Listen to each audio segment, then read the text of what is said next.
कंगना और Hrithik Roshan.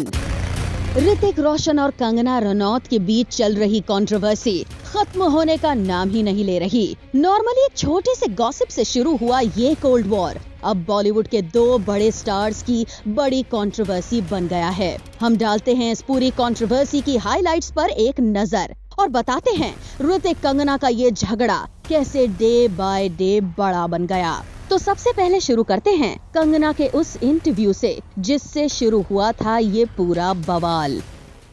It can be very overwhelming for like strong just doesn't mean you walk through life without being affected or intimidated or so being strong means that standing up against things in spite of all of this. So you've got to give us a little bit personal space. It's not that I won't talk about it, I will, but as of now please grant me that space and let's talk about what we are talking about. 28 जनवरी 2016 एक entertainment website को दिए interview के दौरान कंगना से पूछा गया था कि क्या उन्हें ऋतिक ने आशिकी 3 से आउट करवा दिया है। यहाँ हम आपको बता दें कि पहले आशिकी 3 में कंगना और ऋतिक की कास्टिंग की खबरें थीं।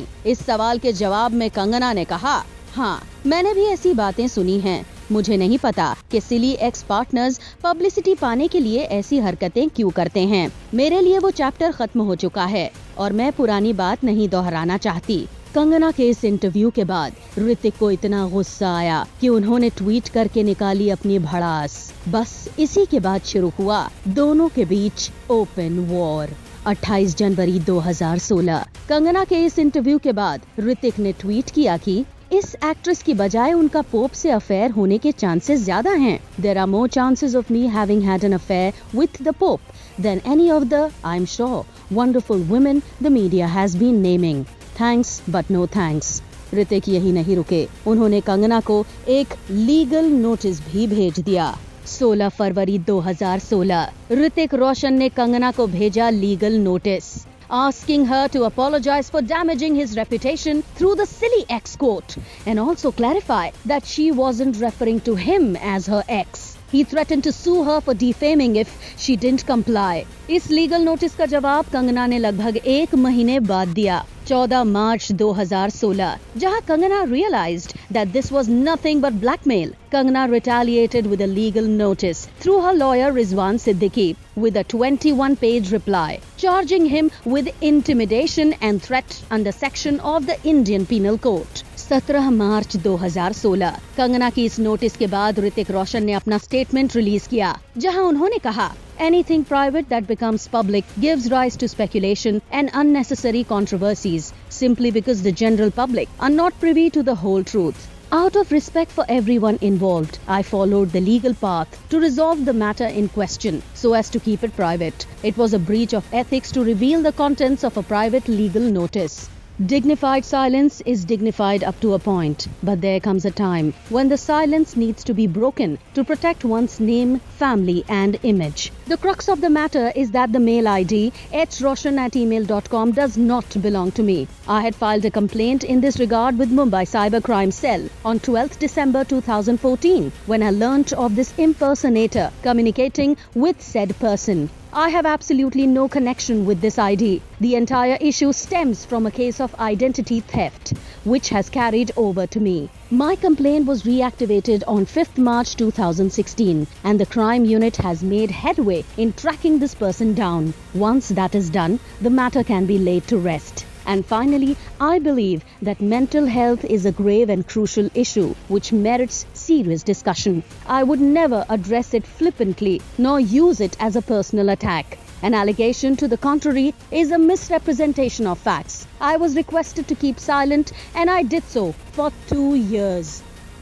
22 मार्च 2016 ऋतिक के इस स्टेटमेंट के बाद थोड़ी खामोशी छा गई और इस बीच हमारी मुलाकात हुई कंगना से, जहां उन्होंने अपनी प्राइवेसी बनाए रखने की बात कर इस बारे में बात करने से मना कर दिया। 30 मार्च 2016 Hrithik was slapped with a legal notice by Abraham Mathai for suggesting that Pope is gay through his tweets aimed at Kangana. 3 अप्रैल 2016 ऋतिक ने पोप वाले बयान पर अपनी गलती मान ली and 5 days later Hrithik Roshan delivered an apology for legal notice by Abraham Mathai. 22 अप्रैल 2016 शुरू हुआ email war. A trail of emails sent by Kangana to Hrithik were made public. In the emails, Kangana wrote to Hrithik, "Sometimes I feel so unsure of everything. Does our love really exist, or it's just a fantasy? Is our love for real, or is it an imaginary person that I talk to? Why don't you ever talk to me?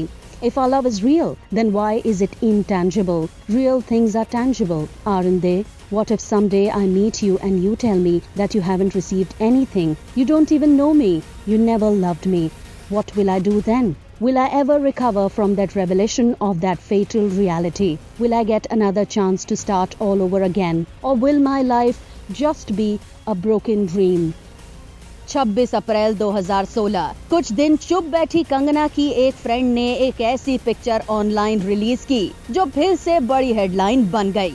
27 अप्रैल 2016 कंगना की ओर से release की गई इस picture का जवाब ऋतिक की team ने इन तमाम पिक्चर्स को रिलीज करके दिया और बताया कि इन तस्वीरों को अर्जुन रामपाल के घर एक पार्टी में क्लिक किया गया था, वो भी 2010 में। इसके बाद इस कंट्रोवर्सी में जाग गया ऋतिक की एक्स वाइफ सुजैन का प्यार और उन्होंने भी एक तस्वीर ट्वीट करते हुए जता दिया कि वो इस बुरे समय में ऋतिक के साथ खड़ी हैं। 28 अप्रैल 2016 एक न्यूज़पेपर को दिए फुल पेज इंटरव्यू में कंगना रनौत के एक्स बॉयफ्रेंड अध्ययन सुमन ने ऋतिक का साथ देते हुए कूद गए इस लड़ाई में और याद आ गए अध्ययन को अपने और कंगना के वो दिन जब दोनों साथ थे और कंगना ने धोखा दिया था। मौका और दस्तूर दोनों था जिसे शायद अध्ययन छोड़ना नहीं चाहते थे। अध्ययन अपनी भड़ास जम कर निकाल पड़े और कंगना के खिलाफ खूब आग उगली। अध्ययन ने कंगना के बारे में ऐसी बातें शेयर की जिसे पढ़कर पूरे बॉलीवुड में खूब गॉसिप हो रही है। अध्ययन ने कंगना के बारे में बताया कि वो काला जादू करती हैं, उनका दिमागी संतुलन ठीक नहीं है, मुझे और मेरे परिवार को अपने पागलपन से खूब परेशान किया, मेरे करियर में भी जादू टोने किए। 30 अप्रैल 2016 कंगना और ऋतिक वॉर को 3 महीने हो गए और 30 अप्रैल को कंगना के लॉयर ने एक स्टेटमेंट रिलीज कर ये बताया कि साइबर क्राइम अधिकारियों ने कंगना से मुलाकात कब, कैसे और क्यों की और इस मुलाकात से अधिकारी कितने खुश थे। 1 मई 2016 कंगना की ओर से एक और स्टेटमेंट रिलीज किया गया ये बताने के लिए कि उन्होंने अपना लैपटॉप साइबर क्राइम अधिकारियों को सौंप दिया है और इसके जवाब में ऋतिक के लॉयर की ओर से ये कहा गया कि बार बार स्टेटमेंट रिलीज करने से अच्छा है कि पूरे मैटर में लीगली वर्क होने का वेट करें। इसी बीच सोशल मीडिया में कंगना के नाम पर कैरेक्टरलेस कंगना ट्रेंड होने लगा तो ऋतिक ने ट्वीट करके कहा कि इट इज कैरेक्टरलेस टू जज another, whatever may be the case, strangle the anger, channelise love.